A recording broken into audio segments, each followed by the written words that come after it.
is necessary, and then we'll go to Brian after that. Okay, thank you, Mr. Van, for allowing me to participate at this forum.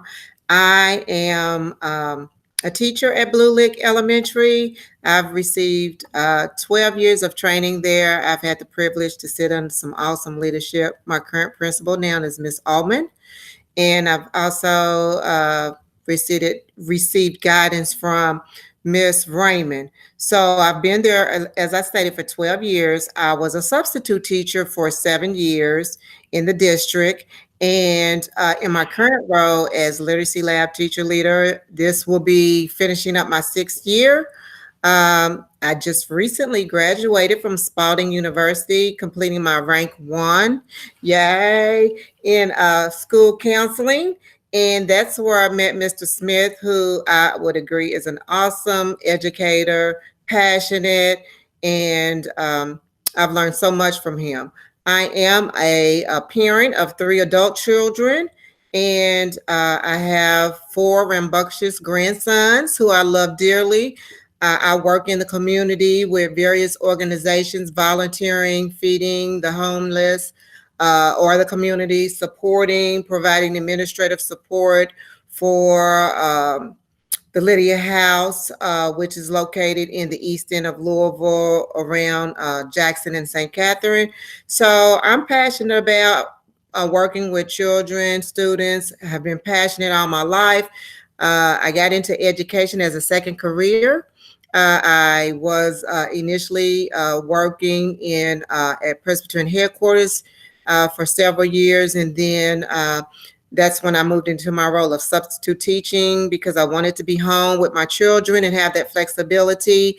And then because I was just so passionate about what I always loved working with children and little people, I just decided to go ahead and get my ALT certification through ACES. So I'm proud that that program was available through JCPS because that was my door for coming into the JCPS district. So again, that's a little bit about me, and I appreciate the opportunity to have this time to share. Men equality. Men equality. Okay, thank you. And I don't know who that is, but yes, at Blue Lick, I am, like I said, I started a literacy lab. That was 6 years ago. And then in that role, because I am one of the leaders in the school, have a lot of multiple leadership roles, we looked at our data and saw that there was a need for our young men who felt a disconnect from the school. So we started, this is our 2nd year completed, the Young Men Equality Program. And that's just been an awesome program to work with. And that is, yeah, I'm sorry, I forgot about that. But yes, that's been a huge role that's kind of helped me move into wanting to become a school. My name is Brian Smith, as Mr. Van mentioned. Hello, Dr. Prices. And Ms. Ullman, forgive me if I mispronounced your name, and all the other listeners out there.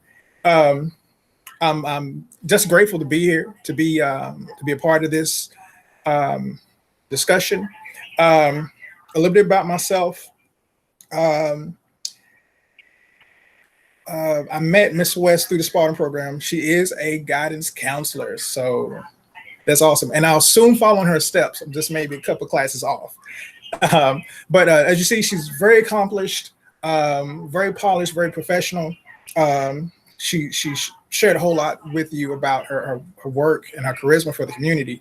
And I think highly of Miss West. And so I'm privileged just to share any platform with her. Amongst, of course, Mr. Van and Dr. Price and the others here as well.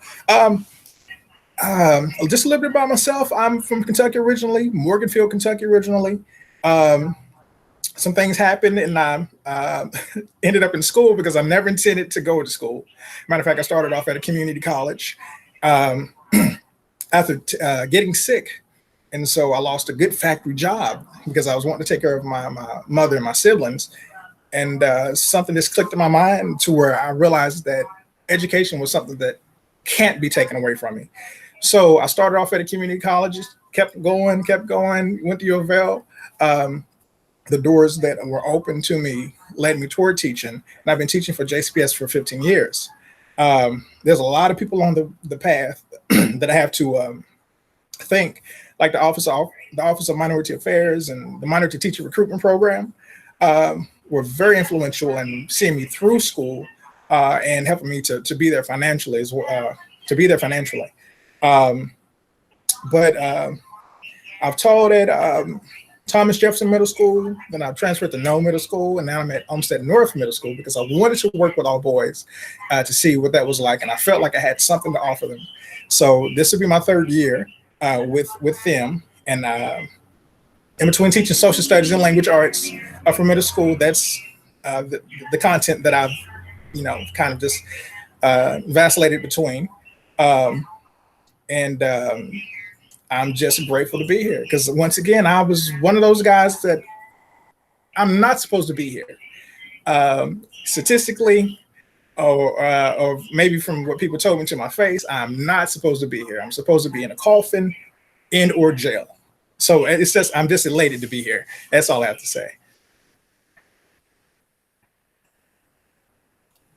Great. Okay. Sorry, guys. I had a change of scenery. This is true work from home, school from home scenario right here. But thank you for the introductions. And I did want to just check in with you guys to see what this experience has been like for you.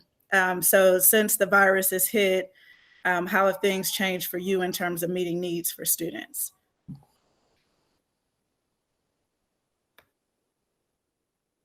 Okay. I'd like to share initially, it was overwhelming because I'm in a literacy program and I had literacy books and my program and everything that I was using and pulling in resources. So to have to completely go online and prepare myself to be tech savvy online and to be able to bring forth those lessons was overwhelming, on top of being in school and teaching. So even though it seemed like it would be a little bit more relaxing, just having that pressure of having to get things up and running, having to learn all the tools and things that you would need to be able to at least provide a quality, some sort of quality education that we are administering to the students it was a lot of pressure. Now, I must say that I have enjoyed it because had it not been for this NTI instruction, you can multitask. So I've been able to get in my hours for my counseling program by being able to teach. And then if I didn't have, where I was busy with teaching, then I was meeting with my mentor counselor who was guiding me and showing me what I needed to do to become a counselor. So having that opportunity to do that, whereas if I was in school at a building, I'm tied to that building. My instruction all day is to the students. So it's, moving into that sense of it, having that flexibility has been beneficial. But it's just been, I felt too, it's been relaxing to be able to shut down, and then not have to have that drive and that kind of thing. Having access to all of the resources that the country has provided us just because of this virus situation, extending subscriptions, that type of thing has been very instrumental in helping us educators be able to provide various levels of resources to students. So just getting into those resources, being able to navigate through, learning through that learning curve has been a challenge as well. But it's also been a great opportunity to expand my learning and to grow me as a teacher. I am elated about this NTI instruction, and I look forward to being able to transition it into next year, whether we go back into the building right away or go back with this type of instruction. Teaching for me will not be the same. So it's been enjoyable in that sense as an educator. Definitely. Just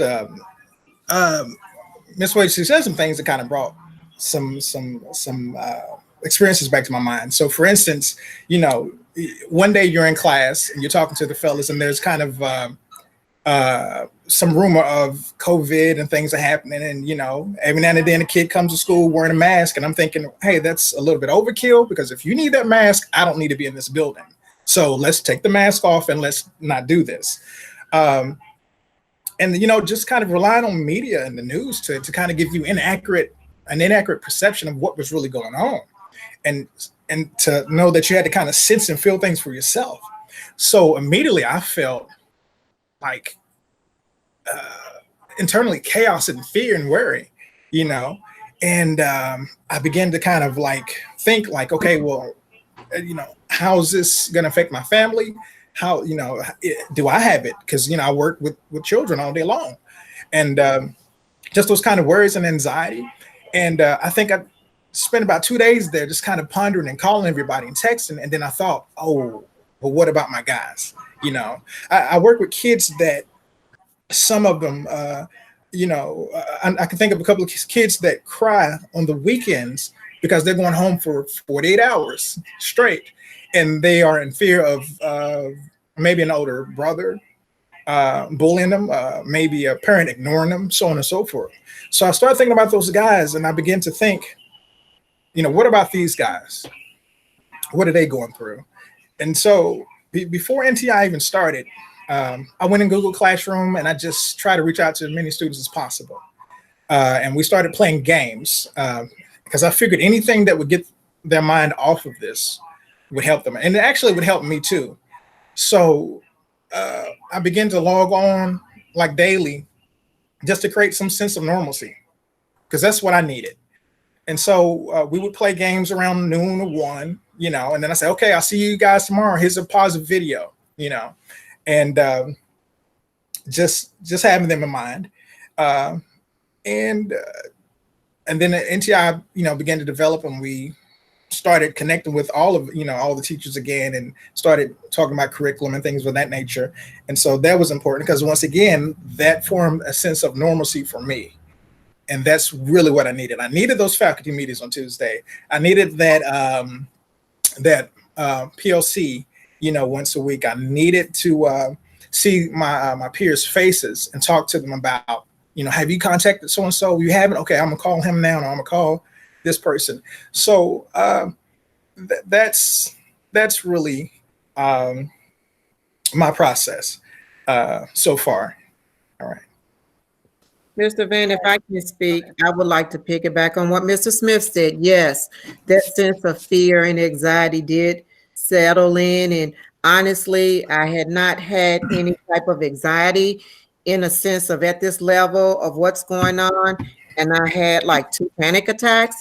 And I had a friend who would share with me about panic attacks, and I really couldn't, you know, understand her perspective from it. I mean, I was sympathetic for her and provided support, but until I experienced and witnessed that myself, I felt like now I have a better understanding of how, you know, going through that process, being able to provide that type of understanding and support to students who are feeling that, who may be experiencing that. So yes, Mr. Smith, what you said is so true. And then I was so excited having the opportunity to start back of some sense of normalcy, because getting back into that routine of getting logged in and having that dialogue with our peers and other colleagues was very rewarding. And it was a sense of, I guess, comfort, you know, to see their faces and be able to,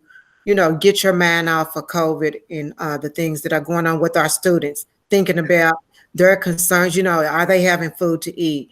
Are they in a safe place? So yes, just being able to come and start this NTI was very beneficial, mentally and physically. Mm-hmm.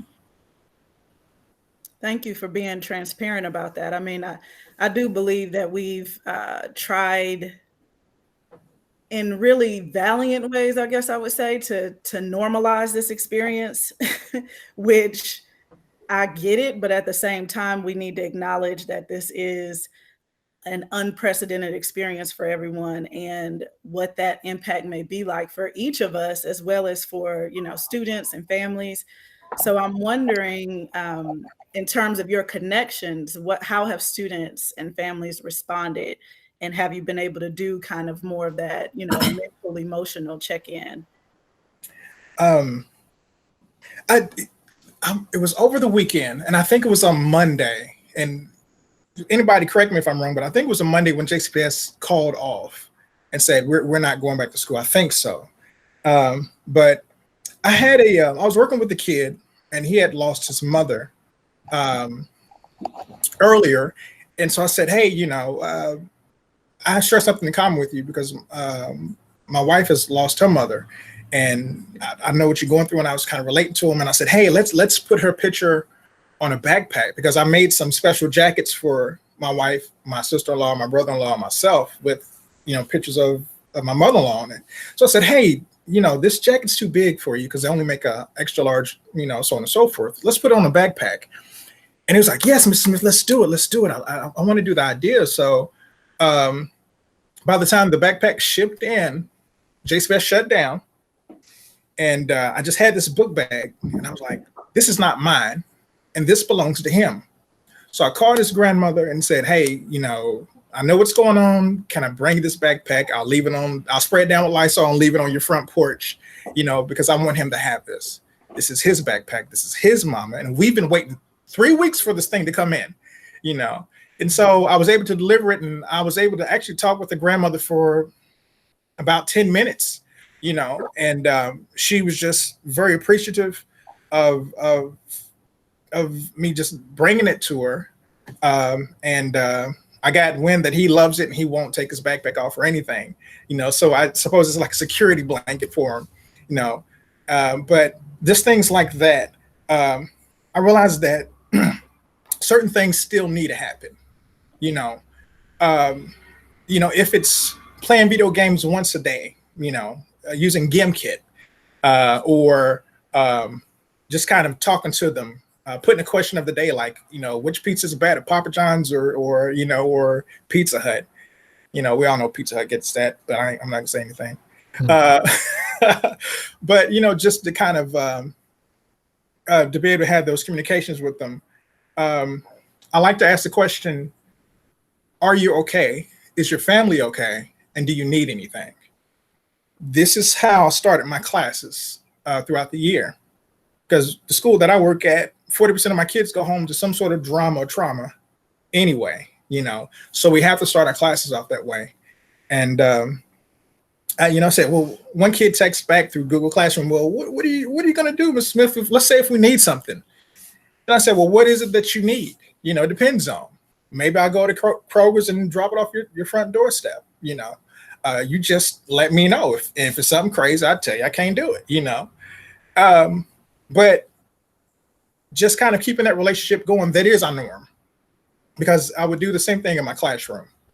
And they know that if they tell me they need something and it's within my grasp or my power or my finances to do it, then it's done, you know. And so far, so good. No one's really needed anything. I think, you know, we were all kind of in a hunt for toilet paper at one point in time. You know, that told them that was out of my control, you know. But just that normalcy and just really cashing in on the relationship that we've been building throughout the year, and just trying to maintain that.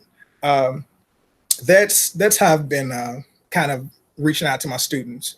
Yeah, Miss West, what you got? I know you got something wonderful. Mr. Smith is awesome. I like how you took it to culture and climate first, because that is so instrumental in reaching our students. You have to build a culture and climate in your classroom that lets them know you love them and that you are there for them as if they are your own children. And I have really worked hard to establish that in my current position as a literacy lab teacher, which means I'm bringing the most academically challenged students, behaviorally challenged students, excuse me, into the lab to help them engage them in literacy. And that is not always a fun subject for students. And so you get a lot of pushback with that. But my initial goal is, the first couple of weeks of school, I'm building relationships so that the teaching can occur. So with this transition, my role has somewhat slightly changed. I'm typically in small groups of students, 4 or 5. Now I'm working with 2 grade levels, 4th and 5th grade levels. So my students that I've built that relationship with, I'm reaching out to them, letting them know when they enter the classroom, or any of the students enter the classroom through Google Meet. How are you doing? What's your day like? That's the first thing we talk about, so that they understand this is not just all academics. We want to know how they are emotionally. Are there any needs that need to be met? Because that's our first and foremost focus. And then once we get past that, we can move on with some instruction. So it's just important to make sure that those relationships are there. And then even with some of the students that I didn't have the relationship, they saw me in passing in the school building, so they knew who I was. So, like I've shared with them, this is an awesome opportunity. I wouldn't have had this chance to work with you and learn from you had this NTI instruction not happened, because typically I'm with, my 4, 5, 10 students from each grade level. So I've welcomed it and really try to get the students to, open up and share. And then any needs that they may have, if I can meet them, I will. And then those needs that the administrators need to be made aware of, we forward the information on. Ms. West, I really like what you said, because it reminded me of something that we learned in class, one of those classes that we had at Spalding, and that's that cultural metaphorical wall. Mm-hmm. And we're talking with kids. And Mr. Van, I'm sorry, I think I cut you off. I apologize for that. Okay. No, go ahead. I'll ask next.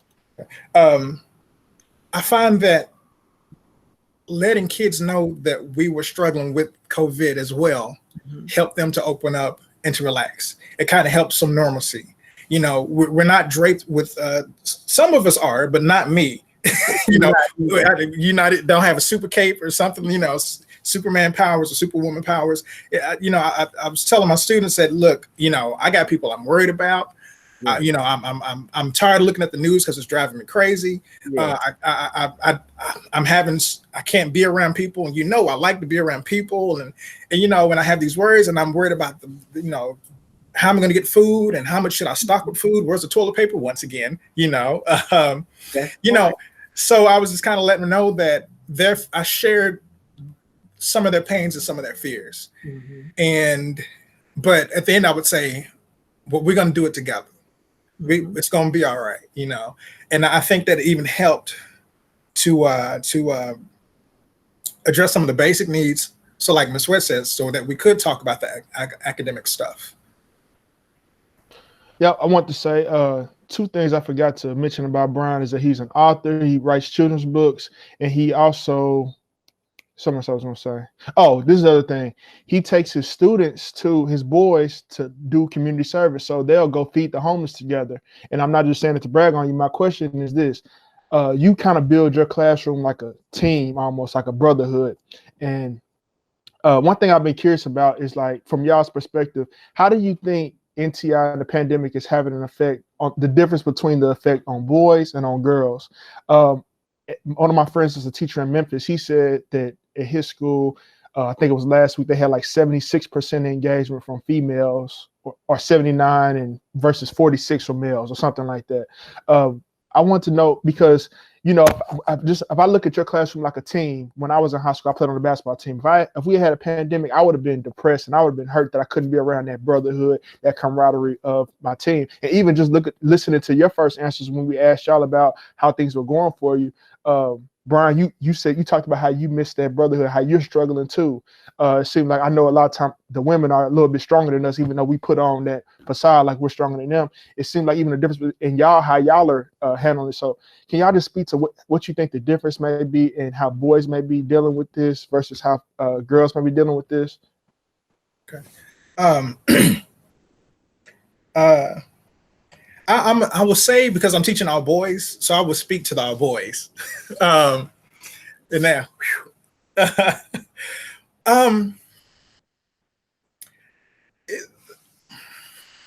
there is that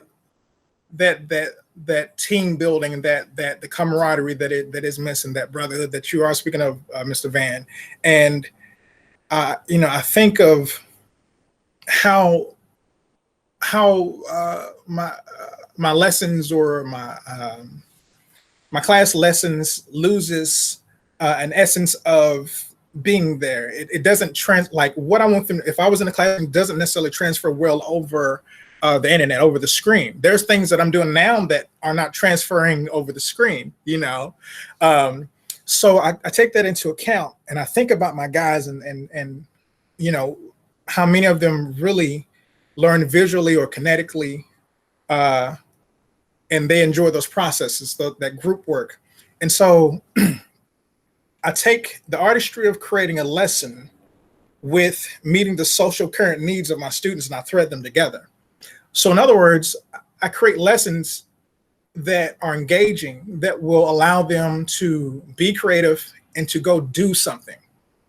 So there may be some text that is presented to them through a Pear Deck website or something of that nature, but then there's a task that they have to create, as in maybe you'll have to now go outside and you have to create an artifact, or you may have to create a bow and arrow, or you'll have to create a commercial selling something, because we're learning about the Silk Road in Asia and how people wanted to trade goods, and post that. One assignment was we started studying the India, because I'm teaching ancient civilizations in 6th grade, and we started learning about the caste system. And I said, now let's talk about social justice.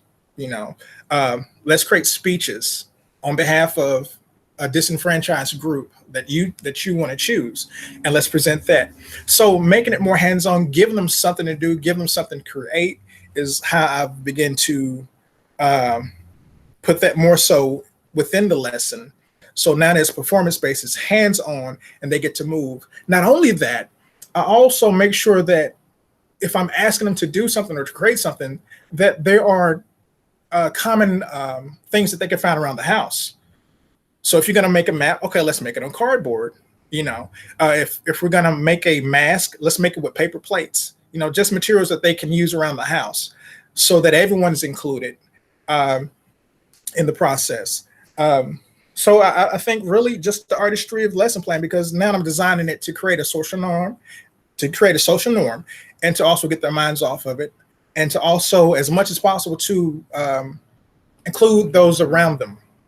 Interview your brother as if you were writing a newspaper for the future. Interview your mother and ask her, what does she know about this, or what is her opinion about the caste system? If she doesn't know it, explain it to her, and then make those connections. So people in their home become resources. Something like an empty water bottle becomes a resource. A backyard, mud and dirt becomes a resource. I just try to get them moving, try to get them outside, try to get them dirty, and playing in the mud and with sticks and stuff like that, or whatever, and just to have fun along the way. And I'll let Ms. West go, but the reason I asked that is because I think about when I sit in your classroom, you have a classroom of all boys, majority African-American boys, and your classroom doesn't look like a traditional classroom. Like a lot of teachers may walk in your classroom and think, I can't handle this. You have movement, you have maybe some side discussions. It's just, if from the outside looking, if all you do is look through the window, it may look like it's out of control. But if you have a seat, you can see how different students are working on different things, and students are engaged because you're tapping into that other thing that we need as boys to get up and move around. And the reason I asked you, you hit on it, that my fear with NTI is it's not conducive to the way a lot of boys want to be. You know, we're more rambunctious, and we're not good at sitting down at a computer, taking notes and reading a long article and things like that. So that's the reason why I asked. So Ms. West, you can go ahead.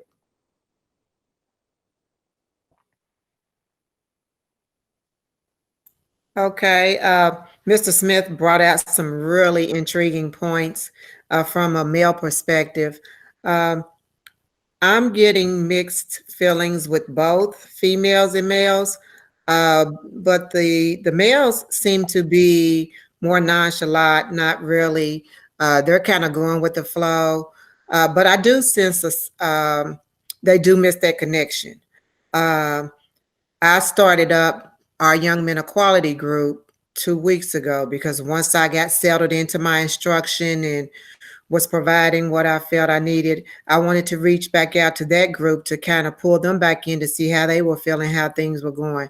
And so they seem to be doing pretty well. But I sense, like you said, this NTI instruction, they're not probably as engaged as I see the females, but I guess it depends on the home environment, the support that they're getting from their parents, as well as how engaged they were in school. You know, if they're really concerned about wanting to continue to educate themselves.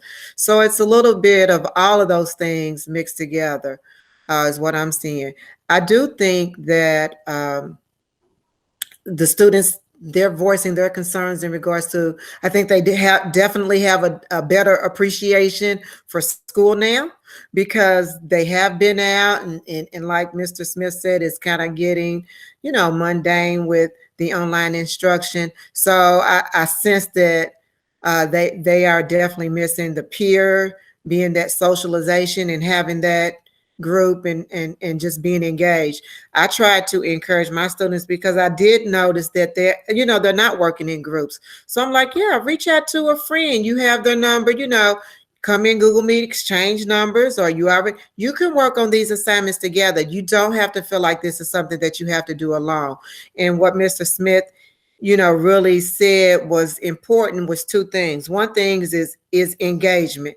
And engagement, your lessons have to be engaging and they have to be relevant, and they have to not just be engaging and relevant, they have to reach every student.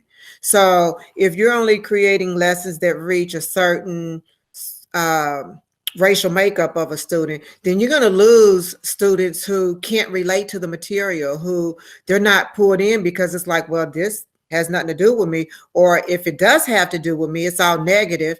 It's not positive. I don't see myself in a positive light in this situation. So that's where the disengagement happens. So with this NTI instruction, you have to really search. I've been working on providing relevant material, articles, and having those discussions with the students so that they know that, what I'm trying to reach them in, getting them engaged in what's happening in the world now. And then like Mr. Smith said, they have to do extending lessons, not just where they have to go and create something. Or like I did a lesson on Special Olympics, and the students had to compare and contrast this young boy who was being brought into the school, and the students were gathering around him because he had special needs, and then the Special Olympics. And so they were comparing and contrasting what was alike and different. And then I sent them to a video to watch where these two individuals were working with Special Olympics children. And so I challenged my students to create a video showing some of the activities or exercises that they were doing in that video and posted on Flipgrid. So that's just, finding fun ways to get them to just not do the paper and pencil, and then making sure that they are creating. The second thing I think is important is teachers have to be able to release the control. A lot of it, you don't see that type of classroom is because teachers, they just it's hard releasing that control to the students so that they have a buy-in and feel like it's their classroom. So many times you hear the language, my classroom. this is my classroom and not our classroom. And I think that's one of the reasons that our literacy lab at Blue Lick has been so successful, because we approach it from that team environment. When you come in my classroom, I don't want to hear, I can't work with this student, or we don't get along. I'm like, that might be in this class, but in that class, but in this class, we are a team. We're working together. We work through our differences. So you kind of give them that real life. I don't care for everybody in this school building. I work to get along. My goal is to have a productive work environment, to be able to work with everybody. Now, my personal opinion about them, that's one thing. But when we come into this classroom, we are a team together. Everyone achieves more. So when you set that type of environment, and then I hold the students to it, if there's a difference, I'm like, look, you two are on a team. You got to be able to work through that and give that release to the students. Then you have a classroom, like Mr. Smith said, it's not just, sit and get. Students are engaged. Students have a sense of, I want to learn this. Can we talk about this topic? Can we, they have some buy-in into the learning. So I think that's the biggest thing with, we have to be able to release some of that control. Miss West, you said something that maybe get off mute, because you mentioned what they're them creating things, and I realized something, that I have an advantage, because I know that my students, at least 95% of them, have iPads. So I can do certain things. I can communicate with them through Google Classroom and expect them to respond because I have technology. But I realize that's a luxury that is not afforded district-wide to every student, And so I'm grateful that I have the opportunity to use technology to reach out to my students far in advance and just on a daily basis. But I don't know what I would do if I did not have that technology. That would be far more challenging. I guess I would be. And not only that, the students that do have technology, this could be their first time in their life having a laptop. So I heard Ms. West say earlier that she was having a hard time navigating Google Classrooms at first, and she's a well-educated woman. What about the parents and the families that either have never had a laptop and they're just now getting it for the first time? I mean, there's a lot of people that, they may have technology, but this is all new and foreign to them. Sorry to cut you off, but you hit on something I was thinking about. Yeah, Mr. Van, I would say I had experienced that, and I'm sure that is going along throughout the district. But parents I think parents are afraid to let the teachers know that they don't know too, because I had some family members, and she was sharing with me her concerns and didn't feel that this NTI instruction was working. And I had to say, are you advocating for your daughter? Have you talked to the teacher? Have you let the teacher know you don't know this? So what I did was just in our Google Classroom, I shared my screen, walked her through what, I said, let me pull up your website. Let me pull up what your school is doing, your grade level, get your daughter's teachers page and kind of walk you through. But if the parents aren't letting the teachers know, hey, this is new for me. I'm having trouble navigating through this. Can you help me? And then the teachers have to be, and I believe that speaking from the heart, teachers are willing, they're going to do anything to help the parents get to access the resources that they need to access to so that their child can be successful. I got maybe about 15, 16 parents that have my personal cell phone number, because I just wanted to cut out the middleman and let's just communicate. And maybe 2 weeks ago, I had a parent call me because they needed a Chromebook. So I was able to get them the right contact to get that piece of technology for their student, for the child, my student. But I wonder, so Ms. West, you got people that'll reach out to you and you help them because you are that phenomenal teacher. I may have a parent or two that will call me because I definitely believe in community. But I wonder, are parents reluctant to reach out to teachers for assistance because that relationship hadn't been there? Is that something? You know, does this is this a gap that needs to be acknowledged? Also, you know who really taught me how to use Google Classroom? It wasn't JCPS. It wasn't college. It wasn't that. It was a student. Yeah. Through Google Classroom, a kid said, "Hey, Mr. Smith, I want to see you." And I'm like, "You want to see me? My hair's not done." And he said, "It doesn't matter." And it's a joke to us because I'm bald, you know. And so he said, "No, I just want to see you." So I said, "Okay, you know, all right." So he taught me how to do Google Meet. And we were able to see face to face. Turns out JCPS wants us to do that anyway. And so, but that relationship is there of helping, you know. And if I was mean to the kid, or if I was short with that kid, or if I just didn't have a amicable relationship with the kid, I would have never been taught. I think the same thing may go for parents. Yeah, I would agree. I think there's reluctancy, and that might make them feel like, you know, that lack of knowledge of how to navigate, then they don't have the tools that they need to even support their children, when that's not the case.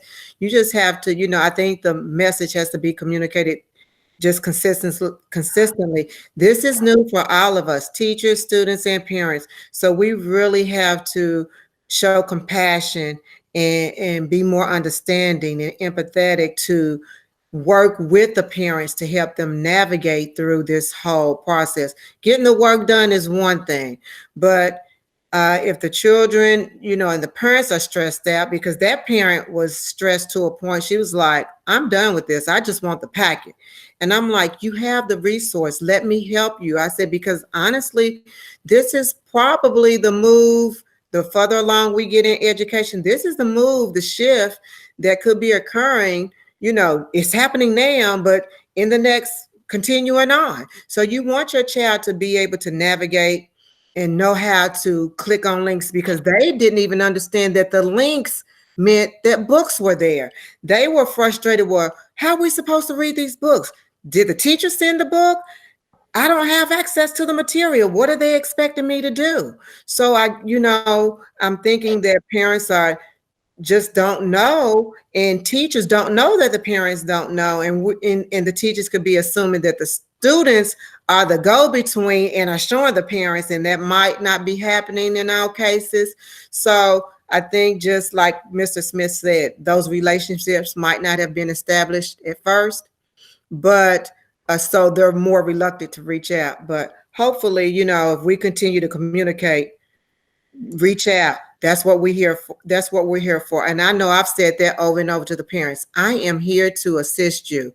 My hours are here. If the student doesn't know, please don't feel, ashamed to come and ask, because that's what we're here. We are waiting for you to come. We are reaching out to the parents, trying to get the students engaged. So we need that, we just need that continued working relationship from all students, parents, and the teachers. I want to make sure we get to this question before we wrap up. What you're saying is awesome, Mr. Smith. To everyone, virtual learning may become a part of how we do school for the foreseeable future, even after we return to buildings. How should JCPS and its teachers begin to institutionalize practices that ensure kids can still succeed under those constraints? So either one of you can answer.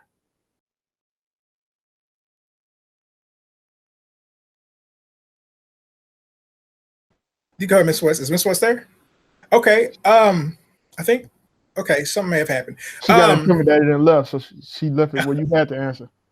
Okay. So how can JCPS make sure that NTI, things like NTI is accessible in the future and continue?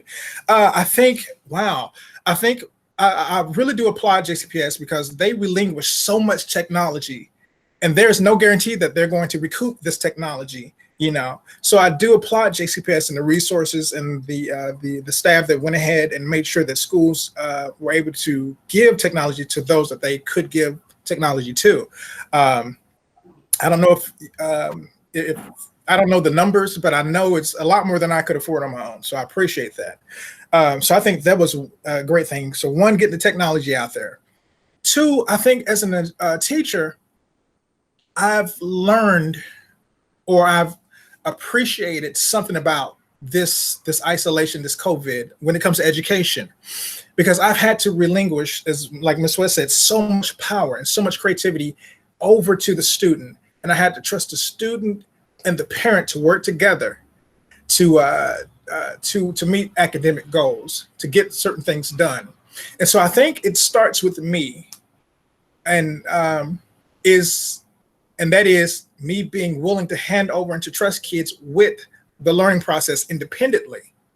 To say, okay, you will do your homework. You can do your homework. You can do some research on your own. You will be engaged in this, and I believe you can, and I believe you will. So here's your portion. Take that home. This will be truly independent, and you'll be able to express your learning in different ways. So I think that's important. I have to be willing to. I've always sought parents as partners and students as partners, but now this is where the rubber meets the road. You have to be a partner in this. And I don't want that relationship to go away. Even if we find a vaccination tomorrow and we start school 2 weeks from now, well, granted it'll be over, but you get my intent. But I don't want to miss that grit that we now have, to where we are really, truly stakeholders bonded in the process and in the education of your child, my student. Yeah, I think you guys hit on some really great points about the connection, like connecting to students, connecting to families, and also connecting to the work, right? So I feel like you guys are the, superstars, if you will, and being able to convert what you were already doing really well to a virtual platform.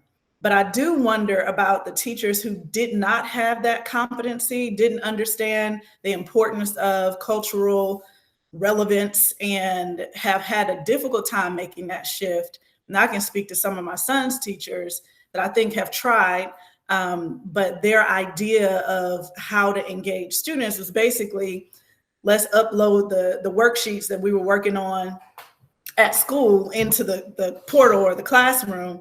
And to your point, Greg, when you asked the question about engagement and how that differs between boys and girls, I've noticed with my sons that they do crave and need that more hands-on learning. They need to feel like there's a point, a purpose to what they're doing. So if it's something that feels repetitive, or, like, oh, we already covered this isn't anything new, or why do I have to read all of this? And, if they feel like it's a waste of time. So in full disclosure, one of my sons had been submitting blank papers into, you can submit the work. And I was looking and I'm like, okay, he's done that, dude, done. Okay. And didn't realize until I heard back from a teacher, like, hey, what's going on? We got a blank document. And when, after talking with him, he said, well, if she's talking about, I'm not giving any effort, she's not giving any effort to teach me anything either.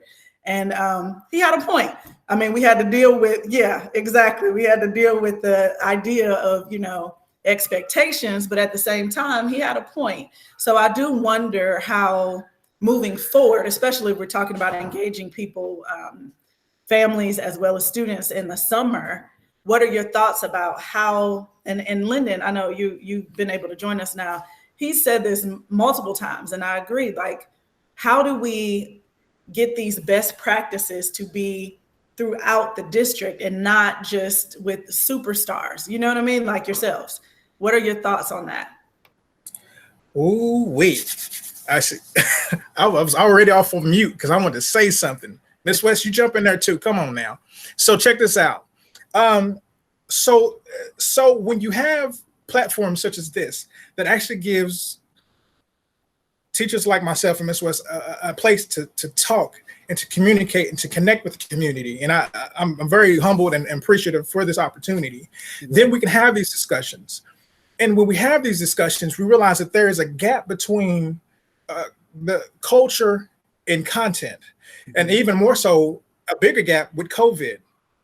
And so when we share and we have these discussions, I'm all the world confident and excited to create something along with Mr. West, along with you, Dr. Price, along with you, Mr. Van, Mr. Pryor, everybody in this room, a PD or that will reach teachers and teach teachers and demonstrate to teachers how to create engaging lessons via the internet, via social media, or via Zoom or Google Meet, so that when we have these encounters, or should we need to rely on this again, they can also do that. But I think it's not just, I know certain things that I do, even right now in this room, that's not going to transfer or, well over my laptop.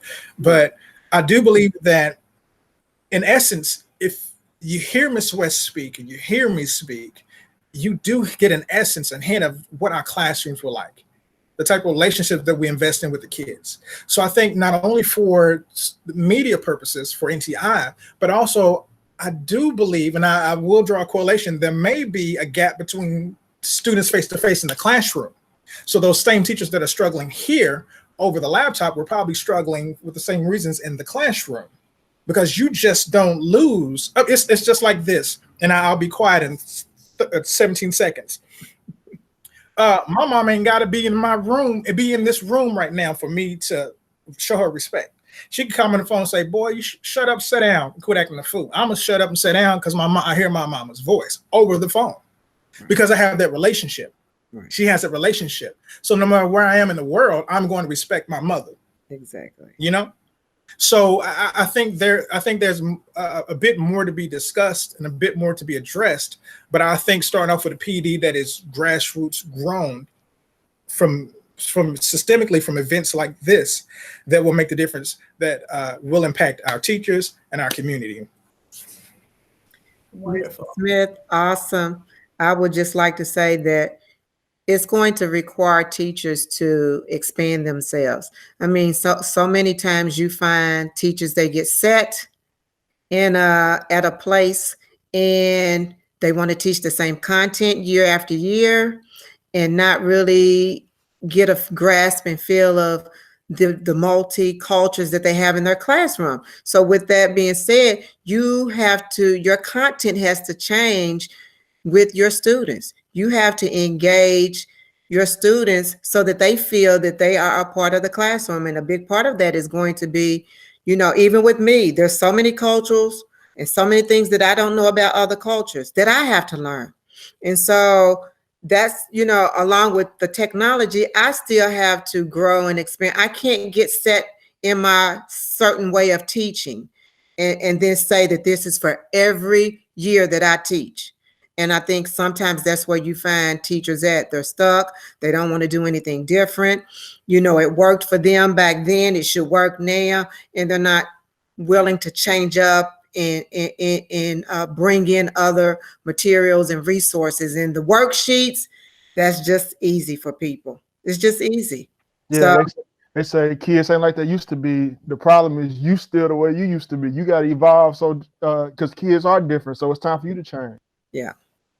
So I'm definitely an advocate for teachers because that's what I am at heart. But I also know that, you have to be willing to constantly grow and learn and look for new materials and look for different ways of teaching. So that's all I have to say. Mr. Smith done an awesome job. Can I hop in and apologize? Because I just want to expound on what you all just said and really ask a question on behalf of the league. And Dr. Price runs our educational work for the league. I'm Chief Engagement Officer, but I think we're probably both in the same place in saying that what you talked about, Mrs. Smith, and what you've talked about, Ms. West, in these trainings and PDs for teachers is kind of where we want to be able to help assist, to support, and engage you all more because for us, that is where real change systematically and institutionally comes. That is where, we start to see this gap close, is when we get down to who is in the classroom with these babies and who is transmitting what into them and how are they doing that in the best way humanly possible.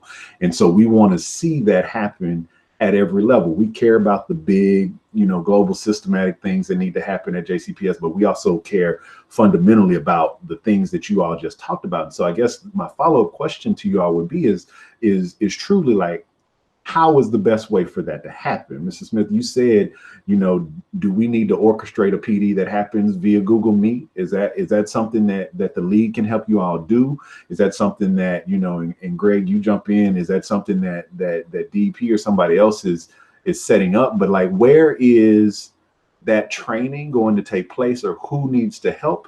Is that a place where the league can be a partner in getting that set up? Because we'll do it. Like I may be speaking out of turn for Kish, but I see her shaking her head. Like if we need to set it up and figure out how to get all y'all into a Zoom or whatever, we'll figure it out.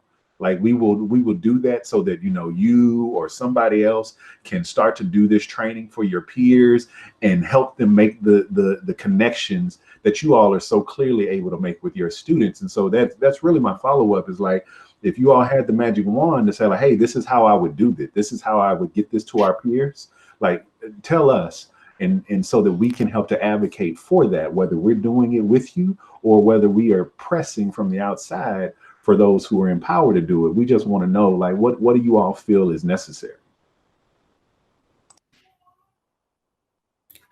I would say partnership. I think you pressing outside in, but making sure those relationships are established. I'm sure you have great relationships with JCPS leadership. So, like me, I wouldn't have been invited to this forum had it not been for Mr. Smith extending that invitation. And you've got a lot of teachers that are doing exceptional jobs, that have some really great ideas that you need to hear from to kind of make this format better for everyone. So I would say yes, reach out to the leadership. You have to bite. Of course, you all have bought into it, but you must continue to press and pressure and be a voice for the community so that it does happen. I think that one is to keep carrying on the work that has been done. So, for instance, I would not be here if I've never crossed paths with Mr. Van, if he wasn't out there doing the work. If he wasn't out there doing flash ads and other things, I wouldn't have had an email to send to him to ask him a question. And he followed through, and he came to see who I was, and he came to speak to me. So I think that systemic connection that is going out through the district is a beautiful thing. And like I said, I wouldn't be here if it wasn't for Mr. Van reaching out and being out there in the forefront. I think also I see that a lot of teachers are hungry. They really want to know how to move from good intention methods to cultivating effective strategies to create good places for their kids in the classroom. They really want to do this stuff. I think PDs have to move a step further rather than just identifying the problem, but actually offering a solution. It's one thing to get me in a room and say, well, you need to be empathetic to what this kid could go through because he's coming from a region of the city where there's a food desert and there's this much of violence, and he may be from a single home and he's at risk for this and he's at risk for that. But if you're not teaching me how to cultivate, to grow in an unfamiliar place, to cultivate an environment, a classroom environment of inclusiveness, of empowerment, then I have no idea. It's like you offer me, it's like some PDs offer teachers a place at the table, but lack a fork and a knife to give them to dine, So I think the PDs that are offered, there are many out there that are quite revolutionary, but I think we need more revolutionary PDs that connect teachers with tools to develop those cultures. Because a lot of them do want to. You don't go through 4 years of school and 2 years of mastering, or you go through alternative research just to sit in the classroom and to grow better on the inside and to text on your phone while kids are turning up. You don't do that. You really have a heart for this. And I think when people are not encouraged or don't know where to go for enlightenment or light, then they grow bitter and they kind of wither away from the tree, from the vine. And I think really being transparent with teachers and PDs and saying, hey, this is a struggle. This is how you can do this. This is what you may encounter. Now think about this way, think about it this way. I think those talks and those PDs are beautiful. And I think some of them may even have to happen outside of, I know I'm over time. I'm sorry. 3 minutes. Okay. I believe that certain PDs that really will pinpoint, they have to happen outside of certain institutions. Because if I'm a parent who's had a bad high school experience and a bad middle school experience, I may not be comfortable coming to your school to get this PD or get this thing right here. Or if I'm a teacher going to another school, I'm still I feel like maybe my school's not as good as this school, or maybe my kids are not as good as your kids or whatever. But I think meeting with teachers and parents in the community and having PDs offered outside of certain institutions would also be welcoming. I got a brainstorm in the back of my head back here, and it's where you show people your transition through the profession, the challenges you had, how you got over it, sharing stories of inspiration and of resiliency, so that when they join the profession, they are not easily shaken. I don't know. I think I went off on a tangent. I'm gonna go to mute. No, that was great. I mean, we have been asking and hoping that we can support and push where we need to push. And I think this is a very critical area, because we do have the answers, I think, lie within. But without having the conversations and connecting the resources, then effective and impactful change doesn't happen. So I do want to thank both of you for your time. And I actually have another ask for you after this, since we had this time, and I wish that we had more people to join in, because you guys were phenomenal and provided a lot of valuable information. Thank you, everybody, for joining in. As I mentioned earlier, this is our Hugs call. So every day, Monday through Friday, same time, same link. You can join in, different topics every time. But Lyndon, did you want to close out or share any information? Yes, thank you again to our guests, and thank you, Kish, for facilitating for me and for the league in this. This was a phenomenal conversation. I was a little late, but was glad to hop in and be able to catch it, because I do think the things that you all have talked about get to how we truly start to shift things in the world of education, and truly how to close the gap, which is, for the league's purposes, like that is our number one focus, is how do we start to close this achievement gap for all of our kids. And so we just really appreciate what you all have shared, and we appreciate what you all have done. Again, as Dr. Price said, we do this call every day. For everyone else on the call, this is an opportunity for community members to come in and learn about resources. If there's anything that you need, or that those who you are in community with need, please have them get on this call and ask. If we can't do it at the league, we can certainly find someone who can. And so we're here Monday through Friday from 2 to 3 p.m. every day. And then on Tuesdays, we're very happy to have this partnership with JCPS, where we're bringing in folks from around the district, thanks to Gregory Van and JCPS and DEP, to be able to have these types of conversations about what the future of education looks like, what the right now of education looks like, and how do we help our kids succeed as best as humanly possible during this time and after. So thank you all again for joining us. And again, we hope to see you tomorrow and further into the future. But certainly stay safe. You do.